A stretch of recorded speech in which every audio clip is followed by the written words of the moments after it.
Et voici la vidéo règle de Kingdom Builder, un jeu pour 2 à 4 joueurs à partir de 8 ans. C'est un jeu de Donald X Vaccarino édité par Queen Games et c'est un jeu de placement tactique modulable. Au niveau matériel, vous allez tout d'abord trouver 8 plateaux comme ceci qui sont tous différents les uns des autres. Alors, ils sont recto verso. Au verso, il y a une piste de score afin de compter les points. Effectivement, le jeu est modulable et à chaque partie, vous allez sélectionner 4 plateaux parmi ces 8. Donc, vous allez pouvoir les mélanger, par exemple, face cachée, avant d'en sélectionner 4 qui vous serviront à constituer votre plateau de jeu. Et donc, à chaque partie, les plateaux seront différents. Vous allez effectivement assembler ces plateaux pour faire un carré, donc voilà, les plateaux s'encastrent les uns dans les autres. Alors il est à noter qu'en plus d'être tiré au hasard, chacun de ces plateaux peut être placé dans un sens ou dans l'autre. Donc en fait, ça vous donne une infinité de possibilités pour construire le plateau de jeu.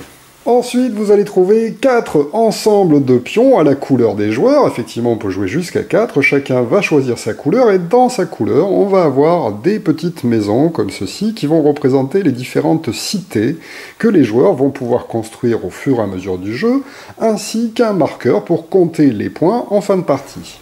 Ensuite, vous allez trouver 8 tuiles spéciales, comme ceci, qui vont correspondre aux dessins représentés sur les cases des plateaux que vous avez sélectionnés. Effectivement, sur chacun des 8 plateaux, il y a des dessins sur ces cases-là, qui sont différents pour chacun des plateaux. Vous allez donc sélectionner dans ces tuiles les tuiles qui correspondent au dessin des 4 plateaux sélectionnés. Donc là, par exemple, je vais récupérer celle-ci et 3 autres pour les 3 autres plateaux. Ces tuiles ainsi sélectionnées vont être placées à côté des plateaux correspondants, car effectivement, elles vont récapituler ce qu'on pourra faire grâce aux jetons qu'on va récupérer sur les emplacements du plateau correspondant au même dessin. Ensuite, vous allez trouver 8 ensembles de tuiles encore avec les mêmes dessins que ceux des plateaux, et évidemment, vous n'allez pour cette partie n'utiliser que les tuiles qui présentent les symboles que vous avez placés sur le jeu. Les autres pourront être remis dans la boîte.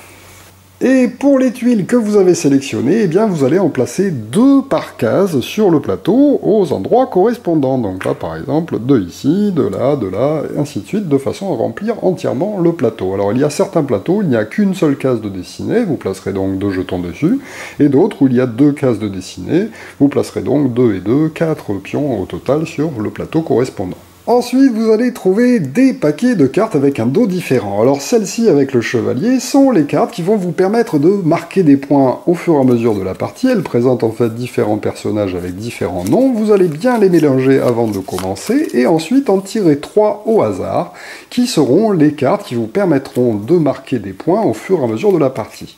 Ces 3 cartes seront placées face visible à côté du plateau de jeu à la vue de tous les joueurs, et les autres pourront être remises dans la boîte. L'autre paquet de 25 cartes est constitué de cartes de terrain. Effectivement, il va y avoir représenté les mêmes symboles que ceux qui sont sur le plateau de jeu. Vous avez donc des canyons, qui sont représentés comme ceci. Vous avez des prairies représentées en vert clair. Vous avez des forêts représentées en vert foncé. Des fleurs représentées par les petites fleurs comme ceci. Et enfin, les cartes de désert représentées comme ceci. Il n'y a pas de carte pour l'eau et pour les montagnes. Vous allez donc prendre ce paquet de cartes, bien le mélanger aussi en début de partie, et distribuer une seule carte à chaque joueur autour de la table, qu'il pourra regarder secrètement. Le paquet de cartes terrain restant va être disposé face cachée à côté du plateau de jeu. Et enfin, il ne nous reste plus qu'à attribuer le pion de premier joueur au joueur le plus âgé autour de la table et qui peut le disposer devant lui. Alors, quel est le but du jeu? Eh bien, dans Kingdom Builder, comme son nom l'indique, il va falloir construire un royaume en plaçant des cités sur le jeu, sur les cases du jeu. Chaque case ne pourra être occupée que par une seule cité. Et au fur et à mesure du jeu, on va placer un maximum de cités sur le jeu de façon à rapporter de l'or. Effectivement, les 3 cartes objectifs que l'on a tirées en début de partie vont nous indiquer comment récolter de l'or lors de cette partie. Et à la fin, celui qui sera le plus avancé sur la piste de l'or aura remporté. Alors, comment se déroule le jeu? Eh bien, c'est très simple. À partir du premier joueur et ensuite dans le sens des aiguilles d'une montre, à chaque fois que ce sera à un joueur de jouer, il va tout simplement retourner la carte qu'il a en main, de façon à la montrer à tous les joueurs, et il va devoir obligatoirement construire 3 de ces cités sur la case de terrain représentée par la carte qu'il vient de retourner. Mais attention, il y a des règles de pose. Alors lorsqu'on va construire sa première cité du jeu, on va pouvoir la mettre n'importe où car il n'y a pas encore de cité de poser sur le plateau de jeu. Par contre, pour les cités suivantes, je serai dans l'obligation de les placer à côté des cités que j'ai déjà construites, si c'est possible. Donc là, imaginons que notre premier joueur ait donc retourné une carte de canyon, il va pouvoir construire sa première cité sur n'importe quelle case de canyon. Imaginons qu'il décide de la poser ici. Il va ensuite poser sa deuxième cité, mais cette fois-ci, la deuxième cité, il va être obligé de la placer à côté d'une cité qu'il a déjà. Et là, c'est possible de la placer à nouveau sur un canyon. Et ensuite, il va poser sa troisième cité en suivant les mêmes règles. Une fois ce placement effectué, il va tout simplement défausser la carte dans une pile de défausse à côté de la pile de pioche des cartes de terrain, et il va tirer une nouvelle carte qu'il va pouvoir consulter secrètement afin de préparer son prochain tour. On passe au tour du jour suivant. Alors, nous avons vu que sur le jeu, nous avons disposé des petites tuiles comme ceci que les joueurs vont pouvoir récupérer afin d'obtenir des actions spéciales lors des tours suivants.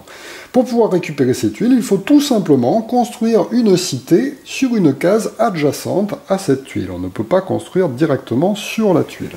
Imaginons que le joueur suivant, le joueur noir, ait montré une carte correspondant au canyon. Il pose sa première cité, sa deuxième cité et sa troisième cité ici.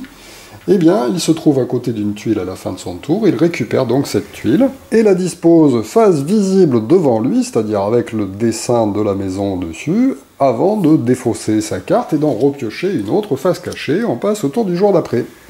Sur les cases du plateau de jeu, il y a aussi des cases châteaux sur lesquelles nous n'avons pas disposé de tuiles car il n'existe pas de tuiles châteaux dans le jeu.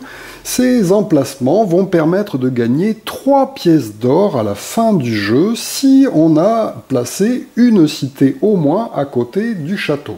Donc imaginons que notre joueur blanc, le joueur suivant, montre sa carte et que c'est une carte de forêt. Il pourrait par exemple décider de placer en fait ces 3 maisons comme ceci à côté du château.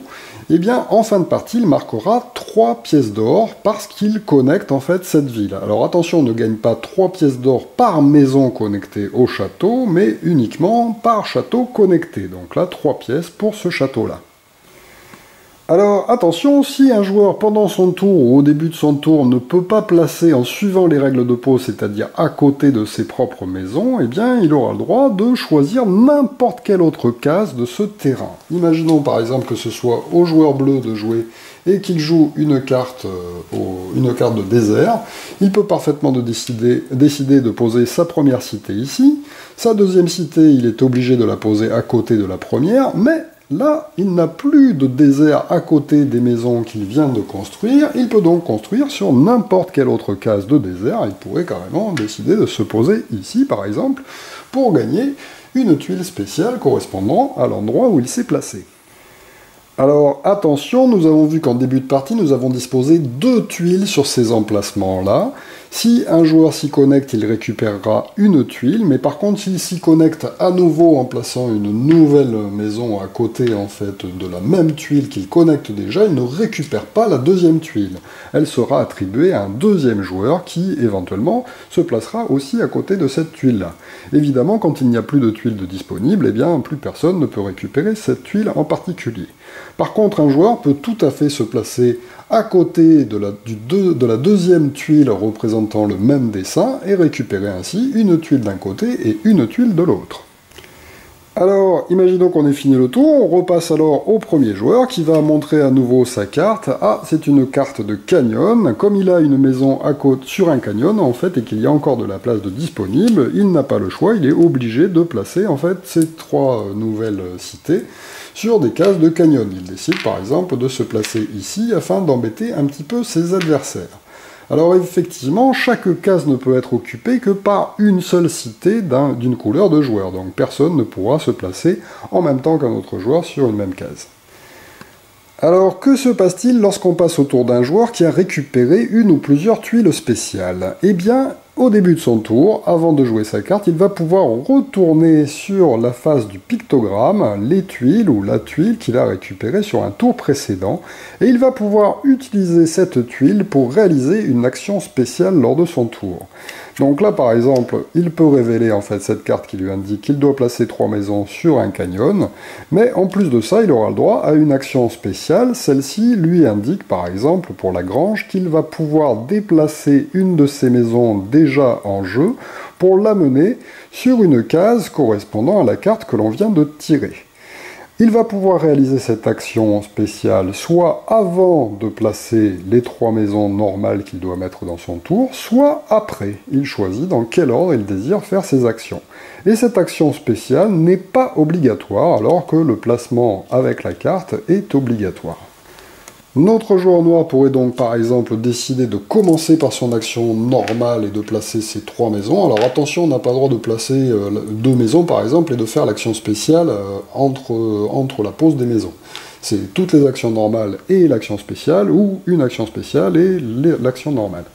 Donc là, par exemple, il peut placer ses 3 maisons comme ceci, il est obligé de les mettre sur un canyon comme il a tiré une carte canyon, et ensuite, il décide de réaliser son action spéciale s'il le souhaite, qui lui permet de prendre une de ses maisons n'importe où sur le jeu, pour la poser sur une case correspondant à la carte qu'il vient de jouer, donc c'est-à-dire sur un canyon. Par contre, il est obligé de continuer à suivre la règle qui l'oblige en fait à poser ses maisons à côté d'une autre. Donc là, s'il fait l'action, il est obligé de placer par exemple sa maison ici, donc c'est pas très intéressant comme exemple, mais bon. À chaque fois qu'on utilise une capacité spéciale, eh bien on retourne tout simplement cette tuile pour montrer qu'on l'a utilisée. Là, il a fini son tour, il va donc pouvoir défausser sa carte pour en repiocher une autre avant que le tour passe au joueur blanc.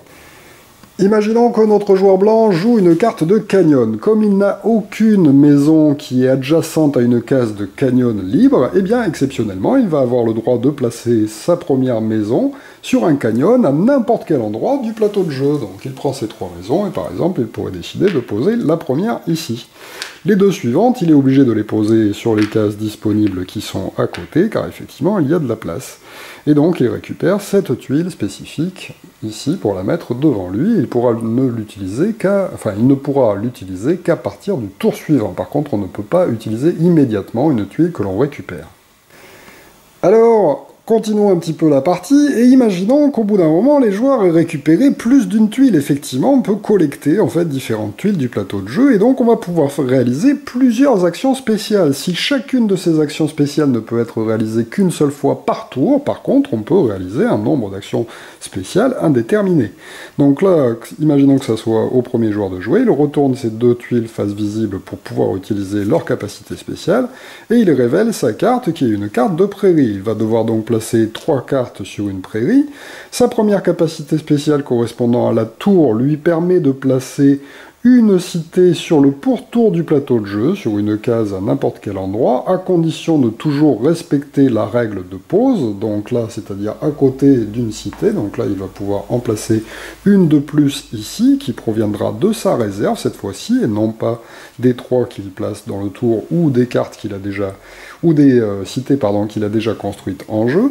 Et sa deuxième capacité spéciale, qui correspond à l'oracle qui est ici, lui permettra de placer une cité supplémentaire sur la couleur de la carte qu'il vient de tirer. C'est-à-dire qu'il va placer 4 cités lors de ce tour, s'il le souhaite, sur du vert, et qu'il va pouvoir placer une tuile supplémentaire grâce à sa tour. Il décide donc dans quel ordre il veut réaliser ses actions. Donc par exemple, réaliser d'abord l'action de la tour afin de placer ici une cité, puis réaliser son action normale en plaçant 3 cités sur du vert. Imaginons qu'il décide de construire la première ici, il est obligé de la mettre connectée à d'autres tuiles, la deuxième là, et la troisième ici, pour pouvoir récupérer cette tuile spéciale qu'il n'a pas encore. Hop, il lui reste donc sa dernière action lui permettant de placer encore une nouvelle maison sur du vert. Eh bien, il pourrait par exemple la mettre ici, car il a aussi une maison là, et il pourrait essayer d'encercler en fait cette zone pour empêcher le joueur bleu et le joueur blanc d'obtenir le bonus. Alors, nous avons vu que grâce à certaines actions spécifiques, comme celle de la grange par exemple, on peut déplacer des cités. Alors attention, lorsqu'on déplace une cité sur un endroit valide par exemple, eh bien les endroits valides, ce sont les terrains correspondant aux cartes. Effectivement, il est toujours interdit de construire sur les montagnes, ou de construire dans l'eau, ou de construire sur les sites où on trouve des tuiles ou des châteaux.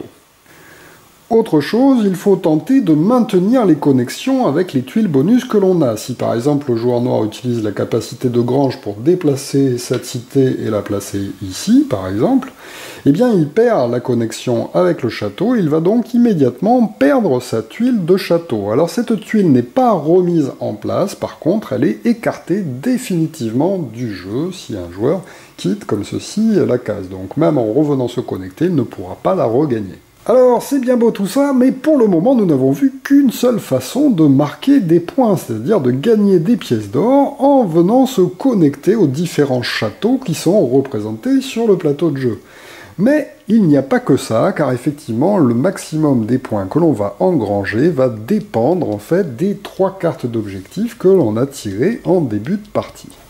Alors, par exemple, dans cet exemple, j'ai tiré la carte citoyen, la carte pêcheur et la carte mineur. La carte citoyen nous indique qu'il faut tenter de construire une grande région de colonisation, car en fin de partie, on marquera une pièce d'or pour 2 propres cités construites dans sa plus grande région de colonisation. Alors, la traduction des cartes est très très mauvaise, un petit point noir par contre pour le jeu et pour l'éditeur qui aurait dû faire relire par un vrai français la traduction qu'il a effectuée lui-même. Effectivement, Queen Game n'est pas un éditeur francophone. Ça se voit que c'était un peu traduit à l'arrache. C'est bien dommage. Mais finissons cet aparté. Donc, le citoyen, en fait, permet de construire demande de construire une grande région de colonisation. Donc, c'est-à-dire qu'en fait, on va tenter de coller un maximum de ces cités pour avoir une grosse région. Et cette région nous rapportera des points en fin de partie. Le pêcheur permet de gagner de l'or en construisant des cités au bord de l'eau, une pièce d'or pour chaque cité construite près d'un ou plusieurs points d'eau. Donc en fait, il va falloir tenter de coller ces petites maisons au cours d'eau. Et enfin, le mineur permet de gagner des pièces d'or pour chaque cité qui est construite au pied d'une montagne. Donc nous avons vu qu'on n'a pas le droit de construire sur les montagnes, mais par contre, avec cette carte-là, il faudra tenter de construire autour pour marquer des points. Alors, prenons par exemple le joueur orange, le premier joueur, et bien grâce au citoyen, ici il a sa plus grosse zone, il va diviser par 2, ça lui permettra de gagner 4 points, car il a 9 maisons qui se touchent, pour le moment, mais c'est qu'à la fin qu'on va compter les points de victoire, donc 9 points pour la carte citoyen. La carte pêcheur va lui rapporter 1 point pour chaque cité qui se trouve à côté de l'eau, donc ici il en a 4, 5, 6, 7, 8, 8 c'est tout. Et pour les mineurs, il va avoir aussi 1 point pour chacune de ces cités qui est construite au pied d'une montagne. Pour l'instant, il en a 2 qui sont placés là-bas. Donc c'est à lui de jouer, il va devoir optimiser ses coups pour tenter de marquer un maximum de points, et bien sûr de tenter d'empêcher ses adversaires de faire de même. Avec la carte de désert qu'il vient de retourner, il décide donc de placer sa première maison par exemple ici et sa deuxième maison là, de façon à mettre encore 1 point supplémentaire en se plaçant à côté de l'eau. La troisième maison, il est obligé aussi de la poser sur du sable, mais il décide par exemple de la poser ici. Ensuite, imaginons, il a une capacité spéciale de tour qui lui permet de se poser sur le pourtour du plateau de jeu. Comme il a déjà commencé ici, il est obligé de poursuivre.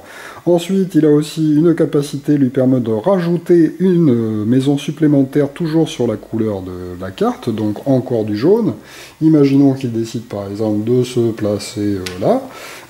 Et enfin, il a une capacité spéciale lui permettant de rajouter en fait une maison à la suite de 3 maisons qui sont déjà alignées sur le jeu. Donc là, par exemple, il en a 3 comme ceci. Il en a plus, donc là, il pourrait rajouter là, ou là. Imaginons qu'il a envie d'embêter un petit peu l'autre joueur, puisqu'il n'a pas trop de moyens d'augmenter en fait les points de victoire qu'il pourrait marquer. Et le jeu se poursuit ainsi de suite jusqu'à ce qu'un joueur parvienne à se débarrasser de ses dernières maisons. Je vous rappelle qu'on en a 40 en début de partie, mais comme on les place 3 par 3 minimum, car grâce aux tuiles spéciales on va pouvoir en placer plus de 3 lors d'un tour, eh bien un tour de jeu va quand même, enfin une partie va quand même assez vite. Donc imaginons que ce soit au premier joueur de jouer, il ne lui reste plus que 3 maisons, il retourne sa carte, et bien il doit choisir, car il n'a pas assez de maisons pour utiliser toutes ses capacités spéciales. Imaginons, donc là il doit se placer en fait forcément sur... Tac, tac, ces deux tuiles-là qui sont les seules qui sont à proximité de ces maisons et qui représentent des fleurs. Là, il n'a plus aucune connexion avec des fleurs, donc la dernière maison, il la place où il veut. Donc évidemment, il va essayer de trouver un endroit, par exemple ici, où il y a une fleur qui est connectée à un endroit qui lui rapporte des points de victoire. Et son tour est immédiatement terminé. Mais on va finir le tour en cours. Voilà pourquoi il y a une tuile de premier joueur pour se rappeler qui a commencé, car effectivement, on va poursuivre le tour jusqu'à sa fin. Quel que soit le joueur qui termine, en fait, on finit le tour en cours, c'est-à-dire qu'on joue jusqu'au joueur qui se trouve avant le premier joueur. Donc là, par exemple, ce sera à ce joueur-là, à ce joueur-là, à ce joueur-là, et la partie prendra fin. Lorsque c'est fait, on peut prendre une plaque de comptage de points parmi les autres tuiles qu'on a remises dans la boîte, on se met tous sur la case 0, et ensuite, à tour de rôle, on va compter les points pour savoir qui l'emporte. Alors, dans cet exemple, pour le joueur orange, on regarde d'abord les citoyens, donc c'est la plus grosse zone d'agglomération, donc c'est celle-ci en fait, qui est la plus grosse zone où il a des connexions.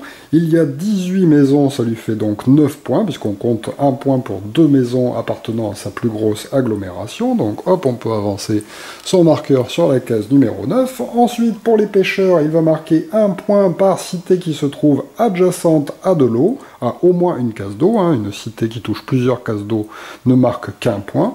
Là, il a donc des cités ici à côté de l'eau et d'autres qui sont ici à côté de l'eau. Il en a 12 qui touchent l'eau, donc au total, ça lui fera plus 12, 21 points. Hop, on avance ici. Ensuite, il a, pour les mineurs, construit au pied des montagnes. Il en a juste ici qui sont à côté des montagnes. Il n'y en a pas beaucoup, il n'en a que 5. Ça lui fait donc 5 points supplémentaires. On passe à 26. Et enfin, on n'oublie pas, bien sûr, de compter les points apportés par les châteaux que l'on a connectés. Donc là, il a connecté un château ici, un château là, et un autre château ici. 3 x 3, 9, puisque c'est 3 points par château, donc 9 points supplémentaires. Il passe à 35 points, et c'est son score final. On va compter ensuite les points de tous les autres joueurs.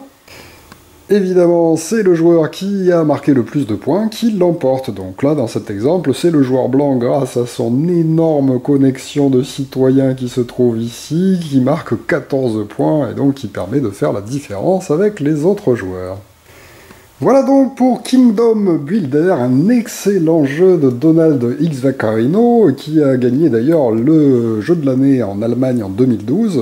On comprend pourquoi, je vous présente la vidéo règle un peu tard, mais il n'est jamais trop tard pour découvrir un excellent jeu. Alors bien entendu, il y a plein d'autres tuiles que je vais vous présenter dans une petite vidéo supplémentaire qui permettent donc de moduler, puisqu'à chaque fois je vous rappelle qu'on en sélectionne 4 et donc il y a toujours des capacités spéciales qui sont différentes d'une partie à l'autre, et qu'en plus les conditions pour marquer des points de victoire sont déterminées par ces 10 cartes que l'on tire au hasard, et donc on ne marque jamais de points de la même façon d'une partie à l'autre. Il faudra donc tirer son épingle du jeu en tentant d'être le plus opportuniste possible sur les cartes qui rapportent le plus de points, et bien sûr en embêtant ses adversaires. Donc un jeu avec une extrême modularité, et c'est ça qui fait son charme.